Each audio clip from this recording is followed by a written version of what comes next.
واذکر فی الکتاب موسیٰ انہ کان مخلصا وکان رسولا نبیا ونادیناہ من جانب الطور الایمن وقربناہ نجیا ووہبنا لہ من رحمتنا اخاہ ہارون نبیا واذکر فی الکتاب اسماعیل انہ کان صادق الوعد وکان رسولا نبیا وکان یأمر اہلہ بالصلاة والزکاة وکان عند ربہ مرضیا واذکر فی الکتاب ادریس انہ کان صدیقا نبیا ورفعناہ مکانا علیا صدق اللہ العظیم۔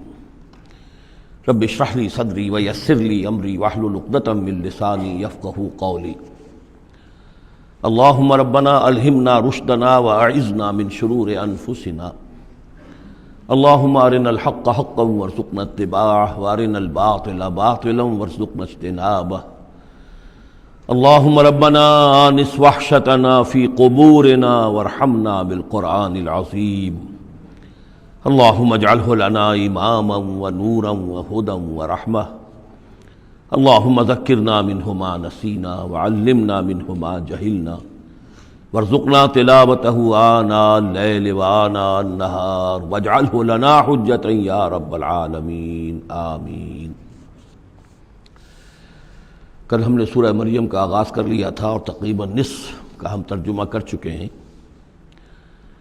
لیکن یہ بات بیان ہونے سے رہ گئی کہ مکی اور مدنی صورتوں کے جس تیسرے گروپ میں اس وقت ہم ہیں، جس کی مکیات کا آغاز ہوا تھا سورہ یونس سے، تو اس میں 9 صورتیں ہم پڑھ چکے ہیں۔ جیسا کہ میں نے عرض کیا، وہ 9 صورتیں تین صورتوں کے سب گروپس کی شکل میں ہیں۔ ہر سب گروپ میں ایک جوڑا ہے جس کے اندر وہ نسبت زوجیت بتمام و کمال موجود ہے، اور ایک منفرد مزاج کی صورت ہے۔ سورہ یونس، سورہ ہود ایک جوڑے کی حیثیت سے، سورہ یوسف منفرد ہے، ایک ہی نبی کے حالات پر پوری صورت جو ہے وہ مشتمل ہے۔ پھر سورہ رعد اور سورہ ابراہیم یہ جوڑے کی شکل میں ہے۔ سورہ حجر یہ منفرد مزاج کی ہے، بلکہ اس پورے گروپ میں یہ اس اعتبار سے قدرے مختلف نظر آتی ہے کہ اس کا انداز جو ہے وہ ابتدائی زمانے کی صورتوں کا ہے، مضامین کی مناسبت بھی انہی سے ہے۔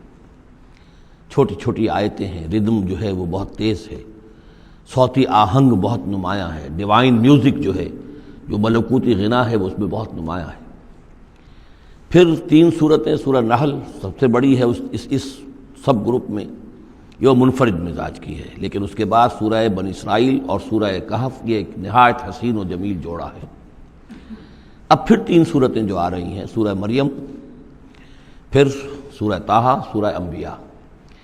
یہاں بھی معاملہ وہی ہے کہ ان میں سے 2 صورتیں جو ہیں سورہ مریم اور سورہ انبیاء، ان میں بڑی گہری مشابہت ہے، اور یہ قصص النبیین کے انداز میں یہاں تذکرہ ہے انبیاء کرام کا، انباء الرسل کے انداز میں نہیں ہے۔ وہ جو انداز سورہ کہف، سورہ اعراف میں ہم نے دیکھا، سورہ ہود میں ہم نے دیکھا کہ رسول آئے، انہوں نے دعوت دی، قوم نے انکار کیا، قوم ہلاک کر دی گئی، یہ انداز جو انباء الرسل، ایام اللہ، اس کا نہیں ہے۔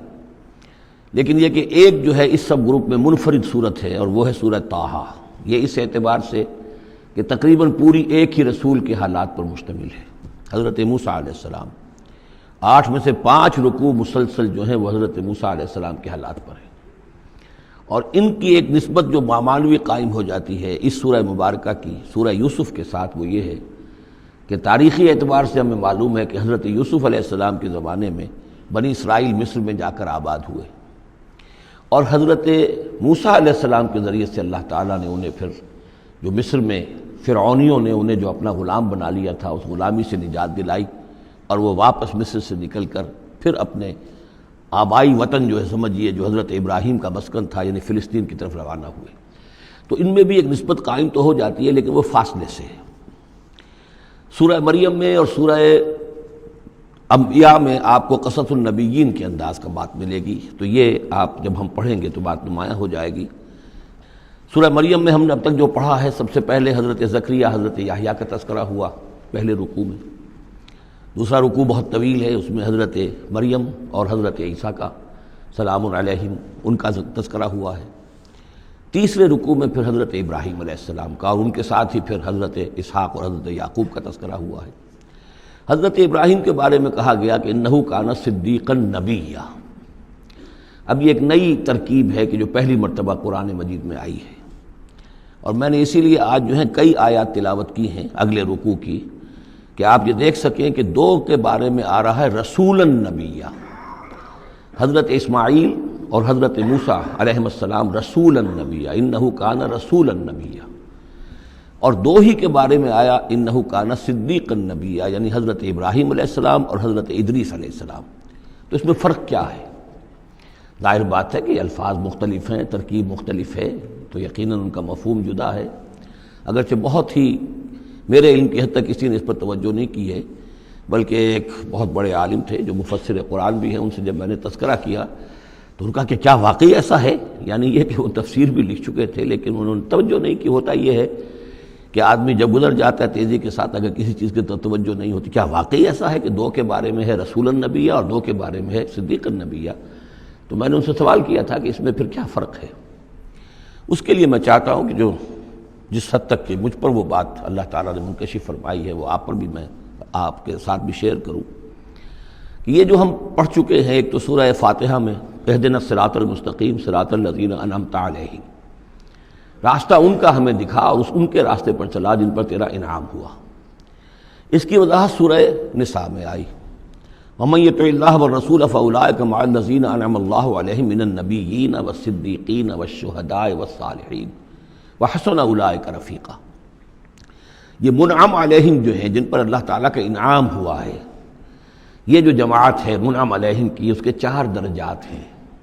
اوپر سے چلیں گے تو انبیاء سب سے اوپر ہیں، پھر نیچے ان کے درجہ ہے صدیقین کا، پھر ان سے نیچے شہداء کا، اور پھر بیس لائن سمجھیے کہ وہ صالحین مومنین جو نیک دل مسلمان ہیں، مخلص ہیں، صادق القول ہیں، صادق الایمان ہیں، یہ گویا کہ بیس لائن ہے۔ نیچے سے چلیں گے تو اس بیس لائن سے اگر کوئی شخص ترقی کرے گا تو پھر درجہ اس کے لیے کیا ہے؟ شہادت کا ہے، اس کے اوپر ایک درجہ صدیقیت کا ہے، اور یہ آخری درجہ ہے، اس لیے کہ اس سے آگے نبوت کا جو درجہ ہے وہ اکتسابی نہیں ہے، وہ تو وہبی ہے، اور وہ دروازہ بھی اب بند ہو چکا، وہ ہمیشہ کے لیے وہ آؤٹ آف باؤنڈز ہے، اب نوع انسانی کے لیے وہ نبوت کا دروازہ بند ہو چکا۔ اس صدیقین اور شہداء کے درمیان کیا فرق ہوتا ہے، اس کو اب سمجھ لینا چاہیے، اور اس کو جدید سائیکالوجی کی 2 اصطلاحات کے حوالے سے آپ بڑی آسانی سے سمجھ سکیں گے۔ اللہ تعالیٰ نے عام طور پر انسانوں کو 2 مختلف مزاجوں پر بنایا ہے، ایکسٹروورٹس، انٹروورٹس۔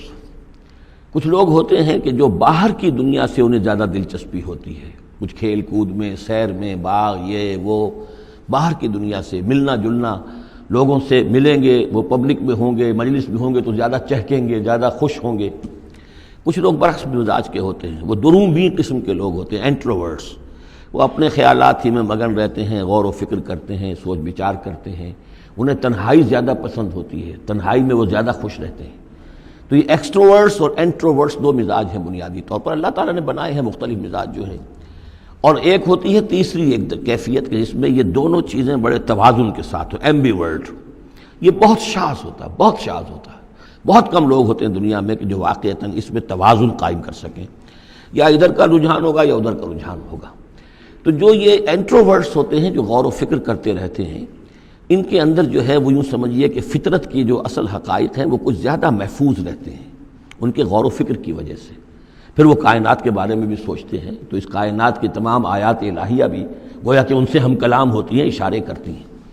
یہ وہ لوگ ہوتے ہیں کہ جن تک گویا کہ وہ حقائق از خود روشن ہو چکے ہوتے ہیں ان تک، کہ جیسے ہم نے سورہ فاتحہ پڑھتے ہوئے کہا کہ کچھ لوگ ہوتے ہیں اپنی فطرت سلیمہ اور عقل سلیم کی رہنمائی میں یہاں تک تو پہنچ گئے کہ اللہ کو پہچان لیا، آخرت کو پہچان لیا، یہ بھی سمجھ لیا کہ اللہ ہی کی بندگی کرنی چاہیے، کیسے کریں یہ پتہ نہیں، اہدنا الصراط المستقیم، اب وہ راستہ مانگتے ہیں کہ ہمیں راستہ دکھا۔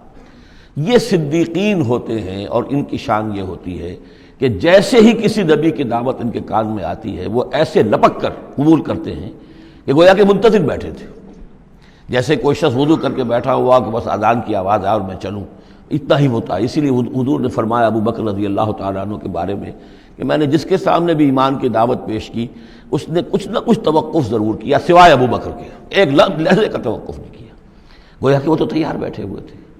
البتہ جو ایکسٹروورٹس ہوتے ہیں وہ چونکہ ان کی توجہ نہیں ہوتی حقائق کی طرف، وہ دنیا میں مگن ہیں، کھیل کود میں ہیں، شکار میں ہیں، کشتیوں میں ہیں، ہنسی مذاق میں ہیں، گفتگوؤں میں لگے ہوئے ہیں، تو انہیں کچھ زیادہ غور و فکر کی ان کے اندر جو ہے طبیعت کے اندر میلان نہیں ہوتا اس کا، لہذا انہیں دیر لگ جاتی ہے نبی کی دعوت کو سمجھنے میں، اس کی طرف متوجہ ہونے میں۔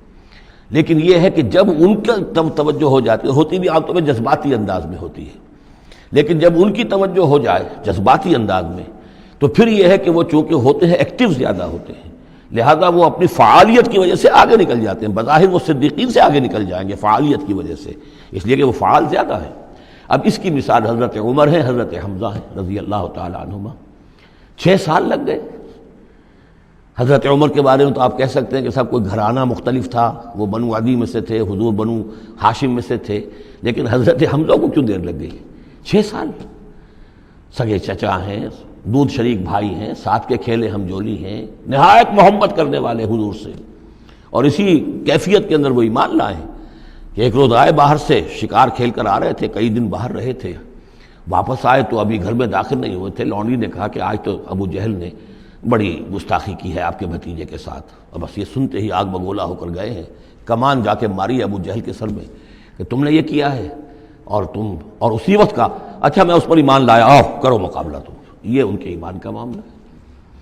تو یہ حمزہ ہے، اس طرح حضرت عمر ہیں، چلے تھے حضور کو قتل کرنے کے ارادے سے، لیکن اپنی بہن کے اندر جو دیکھی، اس کے اندر یہ کہاں سے اتنی استقامت آ گئی کہ بھائی جان چاہے آپ ہمیں قتل کر دیں، جان سے مار دیں، لیکن اب یہ جو دین ہم نے قبول کیا اس کو ہم چھوڑنے والے نہیں ہیں۔ بہنوئی کو تو مار مار کے لہو لہان کر دیا تھا سعید ابن زید کو، بہن کو بھی مارا ہے، لیکن پھر اچانک بدل گئے۔ پھر وہی عمر جو ہے جو تلوار ننگی لے کے چلا تھا قتل کرنے کے ارادے سے، گردن میں تلوار حمائل کیے ہوئے، جیسے غلام ہوتے ہیں، ان کے ہاں غلاموں کا رواج یہ تھا، ان کی تلواریں گردنوں میں حمائل ہوتی تھی، وہ آ رہا ہے اور ایمان لا رہا ہے۔ تو یہ ہے شہداء، صدیقین اور شہداء۔ تو اب مزاج جو ہے انبیاء میں بھی آپ کو ملے گا، کچھ لوگوں کا مزاج شہداء سے مناسبت رکھتا ہے۔ حضرت اسماعیل کا آپ نے سنا ہوگا، یہ واقعات قصوں میں آتے ہیں، وہ شکار جیسے کہ حضرت حمزہ کی کیفیت ہے، وہ نکل جاتے تھے۔ حضرت ابراہیم 2 مرتبہ گئے ہیں، ملاقات ہی نہیں ہوئی، اس لیے کہ وہ اپنے شکار پر نکلے ہوئے تھے۔ اس طرح کا معاملہ حضرت اسماعیل کا تھا۔ حضرت موسیٰ بھی جلالی مزاج کے آدمی تھے، ایک آدمی کو مکہ مارا ہے اور اس کی جان نکال دی ہے۔ حضرت ابراہیم وہ دوسری قسم، وہ صدیق النبی، ان کے مزاج جو ہے وہ اس نوعیت کا، صدیقیت کے ساتھ مناسبت رکھنے والا۔ تو نبوت تو ان کو بھی ملی، نبوت ان کو بھی ملی، لیکن مزاجی فرق کی وجہ سے ایک صدیق نبی ہے اور ایک رسول نبی ہے، اس لیے کہ رسول کے ساتھ جو لفظ مناسبت رکھتا ہے وہ شہادت ہے۔ تمام رسول شاہد بنا کر بھیجے گئے ہیں۔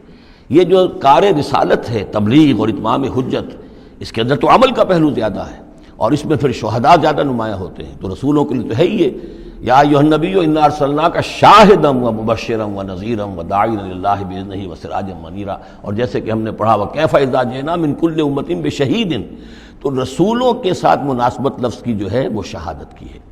تو گویا کہ شہداء کا مزاج رکھنے والے جو نبی ملے وہ رسول النبی ہیں، اور صدیقیت کا مزاج رکھنے والے جن کو نبوت مل گئی وہ صدیق نبی ہیں۔ تو حضرت ابراہیم انہ کان صدیقا نبیا، وہ تو ہم پڑھ چکے تھے، اب آگے چلیے۔ ابھی اس موضوع پر مزید گفتگو سورہ حدید میں چل کر ہوگی۔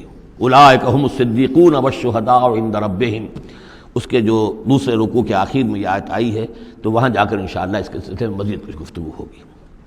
وَاذْكُرْ فِي الْكِتَابِ موسیٰ، اور کتاب میں تذکرہ کیجئے موسیٰ کا، انہ کان مخلصا، یقیناً ہم نے اسے خاص اپنا بنا لیا تھا۔ اس کی تفصیل آگے آ جائے گی سورہ طٰہٰ کے اندر۔ وَكَانَ رَسُولًا نَبِيًّا، اور وہ رسول نبی تھے۔ وَنَادَيْنَاهُ مِن جَانِبِ الطُّورِ الْأَيْمَنِ، اور ہم نے اس کو پکارا، اس سے بات کی، اس کو بلایا طور پہاڑ کے داہنی جانب سے۔ وَقَرَّبْنَاهُ نَجِيًّا، اسے قریب ہم نے بلایا سرگوشی کے لیے۔ وَوَهَبْنَا لَهُ مِن رَحْمَتِنَا أَخَاهُ هَارُونَ نَبِيًّا، اور ہم نے اسے اپنی رحمت سے اس کو یہ مقام بھی عطا کیا کہ اس کے بھائی ہارون کو بھی نبوت عطا کر دی، چونکہ یہ درخواست کی تھی حضرت موسیٰ علیہ السلام نے، وہ اگلی صورت میں آ جائے گا۔ وَاذْكُرْ فِي الْكِتَابِ اسماعیل، اور ذرا تذکرہ کیجئے کتاب میں اسماعیل کا بھی، انہ کان صادق الوعد، یقیناً وہ بڑے وعدے کے سچے تھے۔ اور خاص طور پر اشارہ ہو رہا ہے اتنا بڑا وعدہ جو حضرت ابراہیم سے اپنے والد سے انہوں نے کیا تھا کہ یا ابت افعل ما تؤمر ستجدنی انشاءاللہ صابرا، ابا جان کر گزریے جو بھی آپ کو اللہ کی طرف سے حکم آ رہا ہے، مجھے ذبح کرنے کا حکم ہے، ذبح کر دیجئے، انشاءاللہ آپ مجھے صابر پائیں گے۔ تو وہ آخری وقت تک انہوں نے اپنے اس وعدے کو نبھایا اور گردن جو ہے رکھ دی کہ کہ چلائیے چھری۔ صادق الوعد وکان رسول النبی، اور وہ بھی مزاجی اعتبار سے جو میں نے عرض کیا ہے، حضرت حمزہ چونکہ ویسے بھی نسل میں حضرت اسماعیل کی نسل میں سے ہیں، تو اگر آپ دیکھیں گے تو بہت ہی ان کے درمیان شخصیت کی مشابہت نظر آئے گی۔ رسول النبی، وہ رسول نبی تھے۔ وکان یامر اہلہ بالصلاۃ والزکاۃ وکان عند ربہ مرضیہ، اور وہ حکم دیتے تھے اپنے گھر والوں کو نماز کا بھی اور زکوٰۃ کا بھی، اور وہ اپنے رب کے نزدیک بہت ہی پسندیدہ تھے، بہت ہی اللہ تعالیٰ کو کے منظور نظر کہہ لیجیے، مرضیہ۔ وذکر فی الکتاب ادریس، اور تذکرہ کیجیے کتاب میں ادریس کا بھی۔ یہ ادریس علیہ السلام جو ہے، یہ ایک نبی ہے کہ جو حضرت آدم اور حضرت نوح کے مابین گزرے ہیں۔ حضرت آدم اور حضرت نوح کے مابین ایک اور نبی بھی گزرے ہیں، قرآن مجید میں ذکر نہیں ہے، تورات میں شیس علیہ السلام۔ تو نبی تو یہ ہیں، حضرت آدم پہلے نبی، پھر یہ دو اور نبی ہیں، حضرت ادریس۔ اس تورات میں ان کا نام حنوک ہے، شیس کا نام سیس ہے، وہ تو ٹھیک ہے، اور قرآن مجید میں ان کا تذکرہ بھی نہیں ہے، لیکن حضرت ادریس کا حنوک نام ہے وہاں۔ لیکن یہ کہ یہ دونوں ہیں درمیان میں حضرت آدم اور حضرت نوح علیہ السلام۔ پہلے رسول حضرت نوح علیہ السلام ہے، یہ دونوں نبی ہیں صرف۔ وذکر فی الکتاب ادریس، اور تذکرہ کیجیے کتاب میں، اس قرآن میں، ادریس کا، انہ کان صدیقا نبیا، یقیناً وہ بھی صدیق نبی تھے، مزاجن ان کا بھی وہی حضرت ابراہیم کے ساتھ مناسبت، صدیقیت والا مزاج۔ ورفعناہ مکانا علیہ، اور ہم نے انہیں اٹھایا تھا بہت بلند مقام تک۔ اب یہ اٹھانا جو ہے، ویسے تو بعض لوگوں کا خیال ہے کہ شاید وہ بھی حضرت عیسیٰ علیہ السلام کی طرح رفع سماوی ان کی ہوئی ہے، چوتھے آسمان میں حضور کی ان سے ملاقات ہوئی ہے شب معراج میں۔ لیکن ایک مفہوم اس کا یہ بھی ہے کہ اونچا مقام دینا، بلند مقام دینا، اس لیے کہ یہاں الہ نہیں ہے، وہاں جو ہے وہ رافعک الیہ، جہاں کہا گیا حضرت عیسیٰ کے بارے میں تمہیں اٹھانے والا ہوں اپنی طرف، تو اس سے مفہوم جو ہے بہت معین ہو جاتا ہے، یہاں ضروری نہیں ہے کہ وہ مفہوم لیا جائے۔ اولئک الذین انعم اللہ علیہم، دیکھیے وہی لفظ آ گیا اب، یہ ہیں وہ لوگ جن پر انعام فرمایا ہے اللہ نے، من النبیین، انبیاء میں سے۔ اب ہم کیونکہ منعم علیہم کے 4 طبقات تھے، ان میں سے یہ انبیاء کا تذکرہ ہو رہا ہے سب کا۔ من النبیین من ذریۃ آدم، اولاد آدم میں سے، وممن حملنا مع نوح، اور پھر بعد ان میں سے ان کی نسل میں سے ہیں جنہیں ہم نے نوح کے ساتھ اس کشتی میں سوار کرایا، ومن ذریۃ ابراہیم، اور پھر ذریت ابراہیم میں سے ہیں، ان کی اولاد سے، و اسرائیل، اور حضرت یعقوب کی نسل سے ہیں، وممن ہدینا واجتبینا، اور جنہیں کہ ہم نے ہدایت دی اور جنہیں ہم نے چن لیا، پسند کر لیا۔ اذا تتلی علیہم آیات الرحمن، ان کی کیفیت یہ ہوتی تھی کہ جب رحمان کی آیات ان کو پڑھ کر سنائی جاتی تھیں، خروا سجدا و بکیا، تو وہ گر پڑتے تھے اللہ کی جناب میں سجدہ کرتے ہوئے، روتے ہوئے۔